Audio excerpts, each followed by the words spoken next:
नमस्कार, मी गणेश जाधव. जालना बातमीपत्रात आपल्या सगळ्यांचं स्वागत. या बातमीपत्राचे प्रायोजक आहेत संजीवनी मल्टी स्पेशालिटी हॉस्पिटल. आपल्या आरोग्याची संजीवनी. The skill to heal, the spirit to care. Gyan Sanjeevani foundation school. शैक्षणिक वर्ष 2026-27 साठी प्रवेश सुरू. काल सकाळी झालेल्या जोरदार पावसानंतर जालना शहरातील प्रभाग क्रमांक 10 मधील अनेक भागामध्ये पावसाचं पाणी मोठ्या प्रमाणात साचलं. नाले आणि गटारी वेळेस साफ न केल्यामुळे पाण्याचा निचरा न होता रस्त्यावरच पाणी साचलं आणि अनेक रस्त्यांना अक्षरशः तलावाचं स्वरूप देखील आलंय. पावसाचं पाणी थेट नागरिकांच्या घरामध्ये शिरल्यानं घरगुती साहित्याचं नुकसान झालं असून नागरिकांना मोठा आर्थिक फटका बसतोय. काही ठिकाणी घराबाहेर पडणंही नागरिकांना कठीण झालंय. स्थानिक नागरिकांच्या म्हणण्यानुसार पावसाळ्यापूर्वी नाल्या आणि गटारींची प्रभावी स्वच्छता झाली असती तर आज ही परिस्थिती उद्भवली नसती. अनेक वेळा तक्रारी करूनही संबंधित अधिकाऱ्यांनी दखल घेतली नाही असा आरोप नागरिकांनी केला.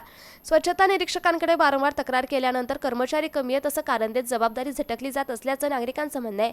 त्यामुळे महापालिकेतील 350हून अधिक स्वच्छता कर्मचारी नेमके कुठे कार्यरत आहेत असा प्रश्न आता उपस्थित केला जातोय. यासोबतच या प्रश्नाकडे स्थानिक लोकप्रतिनिधींनीही दुर्लक्ष केल्याचा आरोप नागरिकांनी केला. नागरिकांच्या मूलभूत समस्यांकडे प्रशासन आणि लोकप्रतिनिधी गांभीर्यानं पाहत नसल्यामुळे संताप अधिक वाढलाय. नागरिकांनी जिल्हाधिकारी आणि महापालिका आयुक्तांनी स्वतः या भागाची पाहणी करून संबंधित अधिकारी आणि कर्मचाऱ्यांची चौकशी करावी, दोषींवर कठोर कारवाई करावी आणि तातडीनं नाले सफाई तसेच पाणी निचऱ्याची कायमस्वरूपी व्यवस्था करावी अशी जोरदार मागणी केली आहे. जालना शहरात झालेल्या मुसळधार पावसानंतर अनेक सखल भागामध्ये पावसाचं पाणी साचल्यानं नागरिकांना काही प्रमाणात अडचणीचा सामना करावा लागला. काही भागांमध्ये घरामध्ये आणि व्यापारी आस्थापनामध्ये पाणी शिरल्याच्या घटना घडल्यानंतर महापालिका प्रशासन तातडीनं मैदानात उतरलं.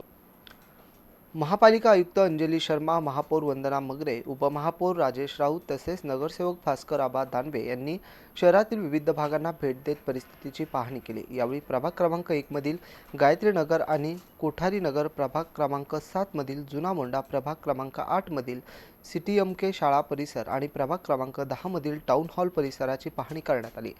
या पाहणी दरम्यान सामाजिक कार्यकर्ते अजित माधननी, माजी नगरसेवक जीवन सल्ले, नगरसेवक कल्याण बदनेकर, दुर्गेश काठोडीवाडे तसेच महापालिकेचे अधिकारी आणि कर्मचारी उपस्थित होते. नागरिकांशी संवाद साधत त्यांच्या अडचणी जाणून घेतल्या.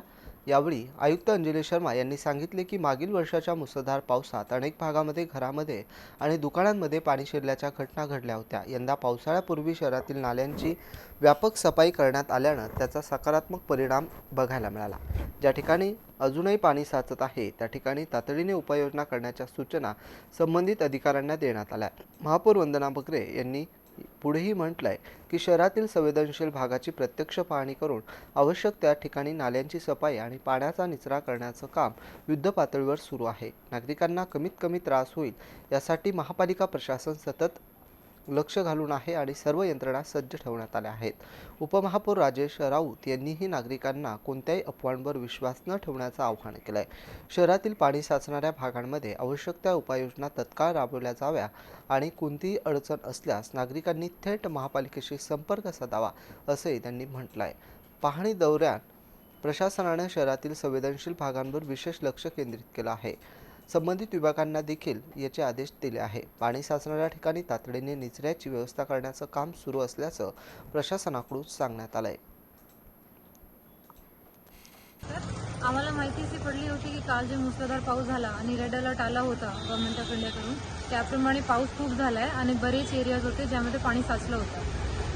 आज रात्रीपासून पाऊस चालू आहे आणि आता पण थोडाफार पाऊस पडतो आहे. तर जे जे इम्पॉर्टंट प्राईम एरियाज होते त्याची आम्ही पाहणी केली.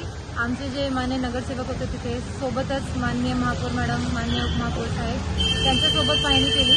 सध्या तात्पुरता तिथे पाणी काढण्याचं काही नियोजन होऊ शकते ते आम्ही आत्ताच करून दिलं आहे. बऱ्यापैकी पाणी निघालं आहे, लोकांचा त्रास कमी झाला आणि परमनंट सोल्युशन आपल्याला काय करता येते त्यासाठी आमचं नियोजन चालू आहे. मॅडम, काय कारण होती पाणी जाडलं आहे किंवा साचलं, त्याचं काय कारण होतं? कारण महापालिका दरवर्षी नाल्या सफाईवर 30 ते 35 लाख रुपये खर्च करते. दरवर्षी ही अडचण आहे. यंदाचे तुम्हाला काय अडचणी दिसल्यात आणि नाले सफाई झाली नव्हती का? आपला बऱ्यापैकी इश्यू मोठा हे होता की आम्ही मोठे नाले साफ केले होते. थोडेफार जे छोटे नाले आहेत त्यावर लोकांनी अतिक्रमण करून टाकलं आहे. तर बरेच भागात छोटे नाले साफ होऊ शकले नाही. आणि दुसरं असं की मोठे नाले पण जे आपले क्लोज्ड RCC ड्रेन आहे ते आपले सेफ आहे. पण जे ओपन स्टॉर्म वॉटर ड्रेन आहे त्यामध्ये लोक कचरा टाकतात. लोकांची त्यांची एवढी समज नाही आहे की त्यांनी कचरा टाकला की ब्लॉकेज होतोय आणि त्या कारणाने, असं आमच्याकडे एक एक्झाम्पल आहे, आम्ही 2-3 एरियाचे नाले साफ केले होते, पण परत आता तिथे गेले आठवड्याभरानंतर की तिथे परत कचरा आलाय. तो ब्लॉकेज जो आहे, एक तर नाली साफ होऊ शकली नाही अतिक्रमणमुळे, आणि दुसरा लोकांनी कचरा टाकला त्यामुळे जे ब्लॉकेज झालंय त्या कारणाने पाणी नालीमध्ये जात नाही. दुसरे असे पण काही एरियाज आहे, आमचं जालना शहर जे आहे ते खूप तेजीने वाढते. डेमोग्राफिक जे जनसंख्या आहे ते बरेच एरियामध्ये आता पॉप्युलेशन वाढली आहे. तिथे नालीची सध्या सोयी आम्ही करू शकले नाही, त्याचं नियोजन आमचं चालू आहे. तिथे नवीन नाली झाली, ड्रेनेज प्रॉपर झाला की हे सगळं इश्यूज जे आहे स्पॉट बाय स्पॉट आम्ही सॉल्व्ह करू. मॅडम, तुम्ही जो कचऱ्याचा प्रश्न सांगताय, जालना शहरामध्ये अनेक ठिकाणी कचऱ्याचे ढीग आहेत. म्हणजे थोडक्यात सांगायचं झालं तर तुम्ही आज पाहणी दरम्यान तुम्ही पाहिलं असेल की कुंडलिका नदीमधून जो गाळ काढलाय तो मागच्या 15 दिवसापासून त्या रोडवर पडलेला आहे, तोच गाळ पुन्हा पाण्यात जातो. हीच परिस्थिती सगळीकडे, पण कचरा का उचलला जात नाहीये? नाही, तो बरोबर आहे तुमचं म्हणणं. आम्ही आमचे जेवढे लोकांनी ढीग करून फेकले, जे स्पेसिफिक स्पॉट्स केले आहे कचऱ्याचे, त्याची एक लिस्टिंग केली आहे. मॅक्सिमम जे स्पॉट्स आहे 20 ते 25 स्पॉट्सवर आम्ही कॅमेरे लावणार, तिथे त्यांना फाईन करणार, तरीच लोकांची परिस्थिती जी आहे ती थोडी सुधारणार आहे. दुसरा, आम्हाला असं पण समजते की लोकांना बरेच वेळी त्यांना स्पेसेस नाही आहे कचरा टाकण्यासाठी, किंवा घंटागाडी वेळेत येत नाही, तिचं पण नियोजन आम्ही करतोय, घंटागाडी वाढवतोय. स्लम एरियाजमध्ये छोटी घंटागाडी जी आमची खराब पडली होती तो आम्ही रिपेअरमध्ये दिली आहे, तर छोटी घंटागाडी येऊ शकली की स्लम एरियाचा प्रॉब्लेम सॉल्व्ह होईल. एक मोठा प्रॉब्लेम जे आम्हाला यासाठी येतो आहे की आता नवीन जे धोरण गव्हर्नमेंट ऑफ इंडियाने काढलं आहे त्यामध्ये मोठे डस्टबिन आम्ही ठेवू शकत नाही. त्या कारणाने जे लोकांनी स्पॉट्स केले कचऱ्याचे तिथे डस्टबिन आम्ही ठेवू शकत नाही, या कारणाने कचरा बाहेर पडतोय. पण आमचं नियोजन आहे की डोर टू डोर कलेक्शन व्यवस्थित झालं पाहिजे, आणि त्याने सोबतच लोकांची जे अंडरस्टँडिंग आहे सॅनिटेशनबद्दल, स्वच्छताबद्दल, ते थोडी चेंज झाली पाहिजे. त्यासाठी आम्ही अवेअरनेस पण करणार आहे यावर, आणि आम्हाला यावर नक्कीच स्वच्छतामध्ये जालन्यामध्ये भरपूर चेंज दिसतो. किती घरांमध्ये पाणी शिरलं होतं असं काही तुमच्या प्राथमिक अहवालामध्ये दिसून आलंय का, किंवा नगरपालिकेने तसं काही महानगरपालिकेने तसं काही अहवाल केलाय का? तसा नंबर ऑफ घराचा अहवाल नाही आहे, पण एरिया जे होते ते सगळे एरियाचा अहवाल माझ्याकडे आहे जिथे जिथे पाणी साचलं होतं. मॅक्सिमम एरियाजमध्ये पाणी काढण्यात आलेलं आहे. बरेच घर असे पण आहे ज्यांनी अतिक्रमणमध्ये घर बांधले, नालेमध्ये घर बांधले, त्या कारणाने त्यांच्या घरात पाणी गेलं आहे. मॅडम, एक शेवटचा प्रश्न. मागच्या वर्षी सुद्धा अशीच परिस्थिती झाली होती, सगळ्या शहरामध्ये पाणी तुंबलं होतं, व्यापाऱ्यांच्या दुकानात पाणी शिरलं होतं, लोकांच्या घरात पाणी शिरलं होतं. त्याच्यानंतर सुद्धा महापालिकेने त्यातून धडा घेतला नाही का? आणि यंदाही तीच परिस्थिती, आत्ता पहिला पाऊस आहे पावसाळ्यातला, आणि त्या परिस्थितीमध्ये अशी परिस्थिती होती. मागच्या वर्षीची पुनरावृत्ती पुन्हा होती, तर महापालिकेनं वर्षभरात काय केलं नेमकं त्यासाठी? आमच्या डेटाप्रमाणे मागच्या वर्षी परिस्थिती होती त्याप्रमाणे यावर्षी कमी झाली आहे. यावर्षी आमची बॉडी आली आहे, तर सगळ्यांच्या समन्वयामधून त्यांचं जे लोकल डेटा आहे त्याप्रमाणे आपण एरिया वाईज कारवाई करतोय. जसा कोठारी नगरचा विषय होता तिथे आपण ट्रेंच करून दिलाय, तर तिथला पाणी 700 मीटर्समध्ये आपण कुंडलिका नदीमध्ये सोडून दिलाय, तर तिथला बऱ्यापैकी इश्यू सॉल्व्ह झालाय. आणि आता जे छोटे छोटे इश्यूज आहेत यावर्षी आम्ही शोधून एक लिस्टिंग करून ते पण सॉल्व्ह करणार. आज जालना शहरामध्ये अनेक ठिकाणी साचलेलं पाणी बघितलं आम्ही, नाले सफाई बघितली. सन्माननीय महापौर आहे, आयुक्त मॅडम आहे, आबा आहे व स्वतः मिळून सर्व संबंधित अधिकारी व कर्मचारी यांच्या सर्व टीमसोबत आम्ही सर्व जालना शहरातली पाहणी केली. पाहणी दरम्यान जिथे कुठे असं पाणी साचलेलं असेल त्या ठिकाणचे सर्व नाले रुंदीकरण असेल, ढापे असतील, साचलेला गाळा असेल, असे पूर्ण जालना सफाई आम्ही करत असं निघलेलो आहोत. आणि पूर्ण पाहणी दरम्यान जे जे सोल्युशन असेल सन्माननीय आयुक्त मॅडमने जसं सांगितलं तसं येणाऱ्या काळात आम्ही करणार. कन्हैयानगर असेल, गायत्रीनगर असेल, तुमचं कोठारीनगर असेल, PTMचे शाळे विभाग असेल, आमचा जुना मोंड्याचा विभाग असेल, या ठिकाणी आता जुना जालन्यामध्ये आम्ही आलेलो. जुन्या जालन्याचा वेजवी शाळेचा हा जो कचेरी रोडपर्यंतचा जो भाग आहे, वेजवी शाळेचा आतमधला, आणि या सगळे ठिकाणी माननीय महापौर आणि माननीय आयुक्त यांनी काय उपाययोजना या ठिकाणी करता येईल तात्पुरत्या स्वरूपामध्ये शहरामधून सगळे आम्ही पाणी जवळजवळ या ठिकाणी काढलेलं आहे, आणि परमनंट काय सोल्युशन करता येईल आणि तात्पुरतं काय करता येईल या दोन्ही बाबीवर या ठिकाणी निर्णय करण्यात आला, आणि हे सर्व कामं लवकरच या ठिकाणी करण्यात येईल. दरवर्षीप्रमाणे याही वर्षी जय फुले मित्रमंडळातर्फे अमरनाथ यात्रेचं नियोजन करण्यात आलं होतं. यात्रा पूर्ण करून सर्व भाविक सुखरूप परतले असून त्यानिमित्त जय फुले मित्रमंडळातर्फे विशाल रक्तदान शिबिर, नेत्र तपासणी आणि नेत्र आयुष्यमान कार्ड शिबिर आयोजित करण्यात आलं होतं. दरवर्षीप्रमाणे याही वर्षी जय भोले मित्रमंडळातर्फे अमरनाथ यात्रेचं नियोजन करण्यात आलं होतं. यात्रा पूर्ण करून सर्व भाविक सुखरूप परतले असून यावर्षी जय भोले मित्रमंडळचा हा 21वे वर्ष असून त्यानिमित्त जय भोले मित्रमंडळातर्फे विशाल रक्तदान शिबिर, नेत्र तपासणी, आयुष्यमान कार्ड आणि 1 ऑगस्ट रोजी भंडाऱ्याचं आयोजन करण्यात आलंय. या शिबिराचा भावी भक्तांनी मोठ्या संख्येनं लाभ घेतला. तसेच उद्याचा शाही महाप्रसादाचा लाभ घ्यावा असं आवाहन मनीत कक्कड यांनी केलंय. खेरुडकर मंगल कार्यालय शनी मंदिर जवळ जुना जालना येथे ठेवण्यात आलेला आहे. रक्तदान आणि भंडारा यशस्वी होण्याकरिता कुलदीपराज कक्कड, मनीत कक्कड, शरद बारसे, शरद तनपुरे, विजय मोहिते, रवींद्र जगदाळे, देवेंद्र खेरुडकर, संजय पातेकर, श्याम वाघमारे, डॉक्टर राज रणधीर, गोपाल डोंबरे, गणेश विसनकर, पंकज हुंबे, पंकज साळवे, सुनील सतकर, कन्हैयालाल अवघड, रमेश गायकवाड आदी जणांनी परिश्रम घेतलेत. जय भोले मित्रमंडळाची ही 21वी अमरनाथ यात्रा सुखद संपन्न झाल्यामुळे आज जय भोले ग्रुपतर्फे भव्य रक्तदान शिबिर, त्याच्यानंतर मोफत डोळे तपासणी, ब्लड प्रेशर, शुगर तपासणी व आयुष्यमान भारत योजनेचे कार्ड हे सर्व मोफत आज जय भोले ग्रुपतर्फे नियोजित करण्यात आलेले आहे. त्याच्यानंतर दरवर्षीप्रमाणे याही वर्षी उद्या 1 ऑगस्ट रोजी विशाल भंडाऱ्याचे आयोजन करण्यात आलेले आहे. जय भोले या महिन्यात आम्ही जवळपास 3 जुलैला जय भोले ग्रुपतर्फे अमरनाथ यात्रेचे नियोजन केले होते. यामध्ये महिला व पुरुष त्याच्यानंतर लहान मुलांचाही मोठ्या प्रमाणात सहभाग होता. भारतातील सर्वात अवघड समजली जाणारी ही अमरनाथ यात्रा आहे. खडतर प्रवास, डोंगराळ भागातून प्रवास करून भाविक जवळपास 16 जुलैला जालन्यात परतलेले आहे आणि त्या संदर्भात विविध शिबिराचे आयोजन करण्यात आले असून उद्या जय भोले ग्रुपतर्फे गोरगरिबांना साड्या व ब्लँकेटचे वाटप करण्यात येणार आहे व उद्या विशाल भंडाऱ्याचे आयोजन करण्यात आलेले आहे. जालना शहरातील भक्तेश्वर नगर परिसरातील जमीन वाद आणि नागरिकांवर कथित दबाव टाकल्याच्या आरोपामुळे नव्या वादाला तोंड फुटलंय. प्रभाग क्रमांक 473 आणि 474 मधील रहिवाशांच्या वतीनं नेताजी सुभाषचंद्र बोस सेना सर्व समाज सामाजिक संघटनेचे संस्थापक अध्यक्ष रतन आसाराम लांडगे यांच्या नेतृत्वाखाली जिल्हाधिकारी आणि पोलीस अधीक्षक यांना निवेदन देखील देण्यात आलंय.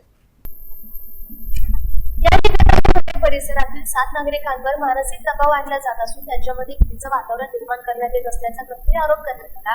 या संपूर्ण प्रकरणाची निष्पक्ष आणि सखोल चौकशी करून दोषींवर योग्य कारवाई करण्यात यावी अशी मागणी नागरिकांनी केली आहे.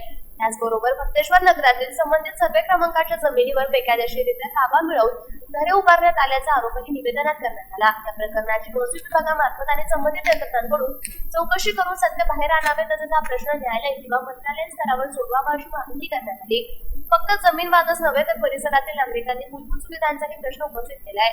भक्तेश्वर नगरात रस्ते, पाणी पुरवठा, पाईपलाईन आणि पथदिव्यांची व्यवस्था तातडीने करण्यात यावी अशी मागणी निवेदनातून करण्यात आली. भविष्यात या परिसरातील जमिनीची विक्री किंवा हस्तांतरण थांबवून अनेक वर्षांपासून वास्तव्यात असलेल्या नागरिकांच्या हक्कांचं संरक्षण करण्याची मागणी करण्यात आली आहे. या निवेदनावर रतन आसाराम लांडगे, बोधा बाबुराव खरात, प्रकाश किसन जाधव, राधा रतन लांडगे, भरत किसन लांडगे, लक्ष्मण हगारगे, लक्ष्मण कांबळे यांच्यासह अनेक नागरिकांचे स्वाक्षर आहे. आता या गंभीर आरोपांवर जिल्हाधिकारी कार्यालय आणि पोलीस प्रशासन कोणती भूमिका घेते, चौकशीचे आदेश दिले जातात का आणि भक्तेश्वर नगरातील नागरिकांना न्याय मिळतो का याकडे सर्व नागरिकांचं लक्ष लागतंय. जय हिंद सर. मी नेताजी सुभाषचंद्र बोस सर्व समाज सामाजिक संघटनेचा अध्यक्ष रतन आसाराम लांडगे. आज दिनांक 31/2026 या रोजी आम्ही जिल्हाधिकारी साहेबांना भेटून निवेदन दिलेलं आहे की आम्ही ह्या गेल्या 2 दिवसामध्ये 28 तारखेला जिल्हाधिकाऱ्याला निवेदन दिलं की आमच्या जमिनीवर काही जमीन माफिया लोकांना, गोरगरीब लोकांना त्रास देऊन त्यांची घरं खाली करत आहे, काय बेकायदेशीर. या असं आम्ही सगळ्यांनी निवेदन दिलं. पण ज्या रोजी निवेदन दिलं त्याच रात्री रातच्या 12 वाजता काही गुंड माफिया ते लोक येऊन आमच्या काही तुरळक लोकांना 7 लोकांना त्यांनी रात्री येऊन धमकवलं. त्यांना सांगितलं की माझ्या बाऱ्यामध्ये जर तुम्ही निवेदन तिथं कसं काय दिलं, मी तुमच्यावर हाणामारीचा गुन्हा दाखल करील. यामुळं भीतीच्या पोटी आमच्या काही लोकांनी 5-7 लोकांनी ते येऊन इथं त्यांनी सांगितलं की बाबा आम्हाला कोणीही धमकावलं नाही, कोणीही घाबरलं नाही. त्यांनी असे घाबरच्या पोटी त्यांनी इथं सांगितलं. तर आमच्या सगळ्या भक्तेश्वर नगरच्या नागरिकांच्या कानावर हे गेलं, तर आम्ही आज विचार करून सगळे इथं आलो आणि त्यांनी सांगितलं की हे निवेदनाचं आम्ही इथं खंडणी करतो. आम्ही खंडणी नाही, माझ्या नावाचा अर्ज आहे, सगळ्या लोकांच्या सह्या आहेत. ते 7 लोक आमच्यातून निघले आहे, त्यांचा काहीही संबंध नाही. आम्ही साहेबाला निवेदन दिलं आहे आणि त्याला सांगितलं की तात्काळ 1 नंबर आरोपी अनिल शेलके राहणारा रंबाजीनगर आणि 2 नंबर कृष्णा पांडव राहणारा इंदेवाडी, 3 नंबर विक्की हिवाळे राहणारा SP ऑफिसच्या पाठीमागं तांड्यावर आणि यांना मार्गदर्शन करणारे शुभांगी दत्तात्रय नांदगावकर ही राहणारी महिला आहे. राहणारी ही आपली नाशिकला आहे ही महिला. आणि इथं वरकड हॉस्पिटलपाशी चंद्रप्रकाश अग्रवाल हा एक आहे. हे 5 लोक हे खेळ करायला लागले. ह्या 5 लोकांवर तात्काळ गुन्हा दाखल करून इथं खुलासा करावा आणि हे हर्सुल जेलपाशी गायरान धरून सनी लोकांना तिथं थातूर घरं बांधून सनी तिथं त्यांच्याकडून 1-2 लाख रुपये घेऊन त्यांना तिथं बसवावं लागले. आणि ह्या जमीन जमीन आम्ही तुम्हाला तिथं बसवू, त्याची तात्काळ कारवाई करावा. कारण की आमचे भक्तेश्वरचे नागरिक खूप तापलेले आहेत, खूप संतापलेले आहेत. आमच्या हस्ते जर काही वाकडं तिकडं झाले तर जबाबदार हे आमची सरकार राहील. तात्काळ यांना रोकावा आणि यांच्यावर गुन्हा दाखल करावा. आम्ही तहसीलदार साहेबांना, महानगरपालिकेला, तालुका पोलीस स्टेशनला, SP साहेबांना आणि जिल्हाधिकारी कार्यालय यांना आम्ही ही बातमी कळवली आहे. तरी मेहरबान साहेबांनी आमची ही मदत करावा, तात्काळ कारवाई करावा, त्याला बंद करावा. आणि भविष्यामध्ये कोणताही आमच्या नागरिकाला व आम्हाला कोणा त्रास झाला त्याचे जबाबदार हे 5 लोक राहतील हे निश्चित आहे. मी रतन आसाराम लांडगे, मी मोठ्या संख्येने इथं आत्मदहन करणार आहे. मुंबई मंत्रालयावर आम्ही सगळे भक्तेश्वर नगरचे नागरिक मिळून व आमरण उपोषण करू व आंदोलन करून मोर्चा करू. महानगरपालिकेवर आम्हाला पाणी नाही, नळ नाही, लाईट नाही, रोड नाही. आज माणूस असा आमचा जगतो तिथं की त्याला इतकी घाण आहे तिथं साहेब. आणि 400-500 घरं आहेत. तर महानगरपालिका आम्हाला सांगते तुमचा पुरावा दाखवा. पुरावा असा पाणी प्यायला पुरावा नसतो. जिथं समाज असला तिथं पाणी देणं लागतं, जिथं समाज असला तिथं रोड देणं लागतो. तर कलेक्टर साहेबांनी तात्काळ आदेश करावा आणि आमच्या एरियाला नळ लाईट आणि पाणी आणि रोड हे तात्काळ करावा. हे आम्ही तुम्हाला निवेदन देतो. गरीबाला उठवायचा प्रयत्न हे लोक करून राहिले. आम्हाला धमक्या दाखवायले. कोणी आजारी पडायले तर कोणाला हार्टअटॅक यायला लागलेत. हे गोरगरिबाला धमक्या द्यायलेत. रातच्या येते, दिवसा येते, कधी बी येते. यायनं यायला नाही पाहिजे, एवढीच माझी विनंती आहे. आम्हाला काही सोय नाही, काय नाही. आमच्या घराने आता येऊन बघा, पाणी झालंय. आमचे लेकरं कसे बसलेत, कुठं हे झालेले आहेत, तुम्ही येऊन बघा. सरकार साहेबाला एवढं सांगणे आहे. नाव सांग. गोदाबाई खरात. जालना जिल्ह्यातील भोकरदन तालुक्यातील वरुड बुद्रुक गावात मानवतेला काळिंबा फासणारी अत्यंत धक्कादायक घटना समोर आली आहे. अंत्यसंस्कारानंतर स्मशानभूमीतील मृत व्यक्तीच्या चितेची राखच अज्ञात समाजकंटकांनी चोरी केली आहे. असा हा प्रकार उघडकीस आला आहे. सोन्याचे दागिने किंवा मौल्यवान धातूचे अंश मिळण्याच्या हव्यासापोटी हा प्रकार करण्यात आल्याचा संशय आता व्यक्त होतोय. या घटनेमुळे परिसरात संताप आणि भीतीचं वातावरण निर्माण झालं. गावातील राहीबाई पाटील या वृद्ध महिलेचं निधन झालं होतं. अंत्यसंस्कारानंतर 3ऱ्या दिवशी धार्मिक परंपरेनुसार अस्थि संकलनाने रक्त विसर्जनासाठी कुटुंबीय स्मशानभूमीत गेले असता चितेवरील राख पूर्णपणे गायब झाल्याचं त्यांच्या निदर्शनास आलं. आधीच दुःखात असलेल्या कुटुंबाला या घटनेमुळे मोठा मानसिक धक्का बसला. स्थानिक नागरिकांच्या म्हणण्यानुसार रात्रीच्या अंधारात स्मशानभूमीत कुणी नसल्याचा फायदा घेत काही समाजकंटक चितेवरील राख पोत्यात भरून घेऊन जातात. त्यानंतर त्या राखीतून सोन्याचे कण, अंगठा, मंगळसूत्रातील वितळलेले अंश किंवा इतर मौल्यवान धातू शोधले जात असल्याचा संशय व्यक्त आहे. यापूर्वीही पिंपळगाव रेणुकाई परिसरात अशाच प्रकारची घटना घडल्याचं बोललं जात असून त्यामुळे हा प्रकार गंभीर गुन्हेगारी प्रवृत्ती म्हणून पाहण्याची मागणी नागरिकांनी केली. ग्रामस्थांनी स्मशानभूमी परिसरात रात्री नियमित पोलीस गस्त वाढवावी, CCTV कॅमेरे बसवावेत, पुरेशी प्रकाश व्यवस्था करावी आणि दोषींवर कठोर कारवाई करावी अशी मागणी केली आहे. काही ग्रामस्थांनी स्वयंसेवी पथके तयार करून रात्री देखरेख ठेवण्याचा प्रस्ताव मांडला. दरम्यान पारत पोलीस ठाण्याचे सहाय्यक पोलीस निरीक्षक संतोष माने यांनी नागरिकांना सतर्क राहण्याचं आवाहन केलंय.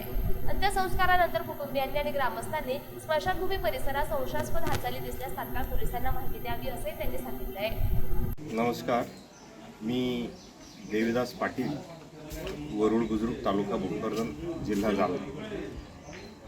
दिनांक 19 तारखेला आमच्या आईचं निधन झालं आणि निधनाच्या नंतर दिनांक 21 तारखेला जेव्हा आम्ही आईची रक्षा विसर्जन करण्यासाठी वैकुंठ भूमीमध्ये पोहोचलो, तर त्या ठिकाणी जो प्रकार घडला, हा प्रकार पाहून खरं म्हणजे आमच्या कुटुंबियांना, गणगोत्र, नातलग सर्वच मंडळींना एक धक्का बसला. त्याचं कारण असं होतं की त्या ठिकाणी आईची रक्षा कुणीतरी समजकंटकांनी किंवा चोरट्यांनी त्या ठिकाणाहून भरून तिथे घेऊन गेले होते. अलीकडच्या काळामध्ये आपण जेव्हा आपल्या घरातली प्रिय व्यक्ती जाते, विशेषतः माता भगिनींपैकी, तर त्यांच्या अंगावर श्रद्धेच्या पोटी काही थोडेफार दागिने आपण ठेवत असतो. आणि अलीकडच्या काळामध्ये हा फारच असा गंभीर प्रकार समाजामध्ये सर्वत्र घडताना दिसतोय. हे चोरटे हे दागिने मिळवण्यासाठी रात्रीचे या स्मशानाच्या ठिकाणी येऊन संपूर्ण रक्षा गोळा करून घेऊन जात आहे. या अशा आघोरी प्रकारामुळे खरं म्हणजे कुटुंबाच्या भावनेला तडा जातोय. कारण आपली प्रिय व्यक्ती त्यांच्या निधनानंतर आपण त्यांची रक्षा कुठेतरी पवित्र ठिकाणी घेऊन जात असतो आणि त्या ठिकाणी विधिवत संस्कार करून आपण त्याचं विसर्जन करतो. परंतु माणुसकीला काळीमा फसावा अशा प्रकारचा हा निंदनीय प्रकार या ठिकाणी काही लोकांकडून चालू आहे. तर मी या निमित्तानं समाज बांधवांना विनंती करतो की कृपया आपण ही बाब आता लक्षात आल्यानंतर आपण आपल्या प्रियजनांच्या रक्षेच्या बाबतीत अशी काळजी घ्यावी, अशा प्रकारची सगळ्यांना या ठिकाणी नम्र विनंती करतो, नम्र आवाहन करतो. धन्यवाद. याबरोबरच हे बातमीपत्र संपलं. पुन्हा भेटूया बातमीपत्राच्या पुढील भागात. तोपर्यंत पाहत राहा एमसन न्यूज.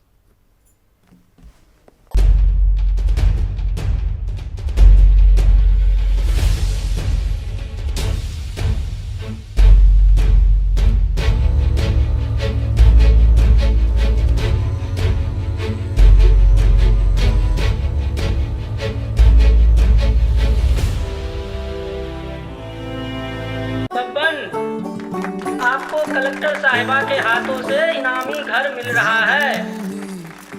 आपका घर बहुत सुंदर होगा ना? अरे नहीं बेटा, हम तो बहुत छोटे आदमी हैं। चाचू डोंट वरी, मैं बड़ी होकर आपके लिए और सबके लिए मजबूत और सुंदर घर बना के दूंगी. कालिका सरिया लाना मत भूलना. कालिका TMT सरिया कंक्रीट से करे मजबूत जोड़ और भूकंप, संग, आग से लड़कर घर को दे दीर्घायु.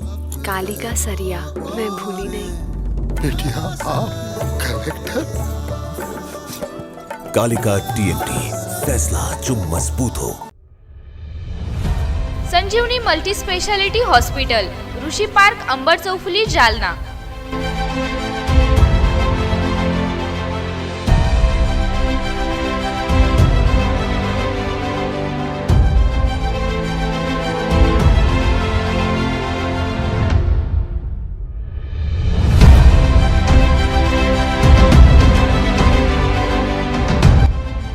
महात्मा ज्योतिबा फुले जन आरोग्य योजना आणि प्रधानमंत्री जन आरोग्य आयुष्मान भारत योजना उपलब्ध. मेडिसिन विभाग, बालरोग विभाग, स्त्रीरोग विभाग, अस्थिरोग विभाग, सर्जरी विभाग, नाक कान घसा विभाग आणि पॅथॉलॉजी विभागात काम करणारी तज्ञ डॉक्टरांची टीम. उपलब्ध सुविधा ICU, NICU, जालना शहरातील अद्ययावत Ultima of 100 with stent boost cath lab. Modular operation theatre, dialysis विभाग, cardiac care unit CCU, angiography सुविधा, एंजिओप्लास्टी सुविधा, 24 तास अत्यावश्यक सेवा आणि कार्डियक ॲम्ब्युलन्स उपलब्ध. महाराष्ट्र पोलीस कुटुंब आरोग्य योजनेसह सर्व आरोग्य विमा कंपन्यांचे कॅशलेस उपचार. संजीवनी मल्टी स्पेशालिटी हॉस्पिटल, आपल्या आरोग्याची संजीवनी.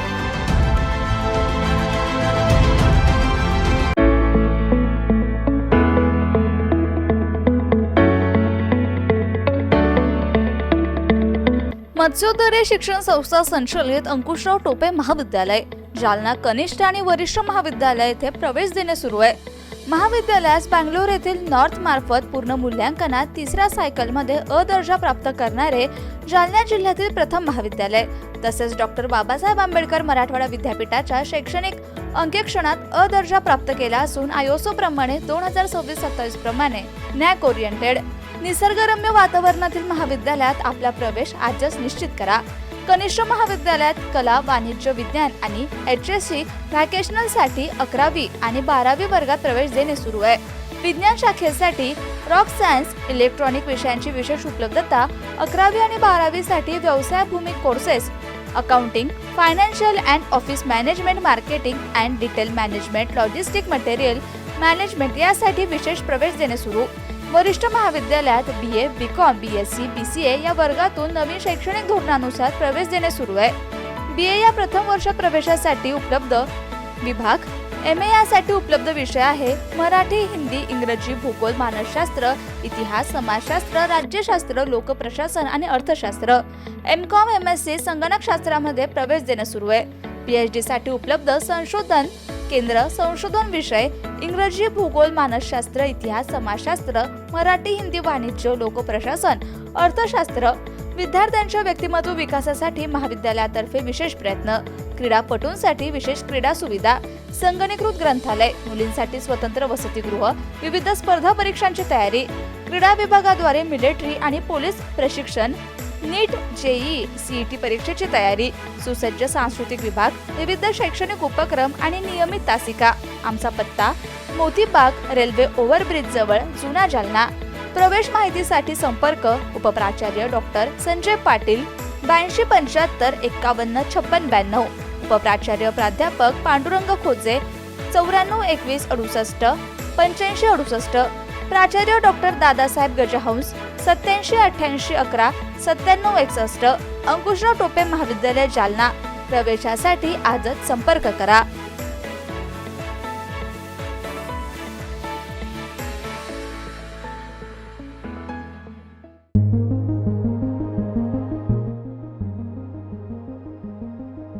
Devgiri English high school Jalna. शैक्षणिक वर्ष 2026-27 साठी इयत्ता नर्सरी ते 10वी पर्यंत प्रवेश देणे सुरू आहे. आमची वैशिष्ट्ये: सर्व सुविधांनी युक्त नवीन इमारत, विद्यार्थ्यांसाठी बस सुविधा, उच्च शिक्षित कुशल शिक्षक वर्ग, मर्यादित प्रवेश, वेळोवेळी शैक्षणिक सहलींचं आयोजन.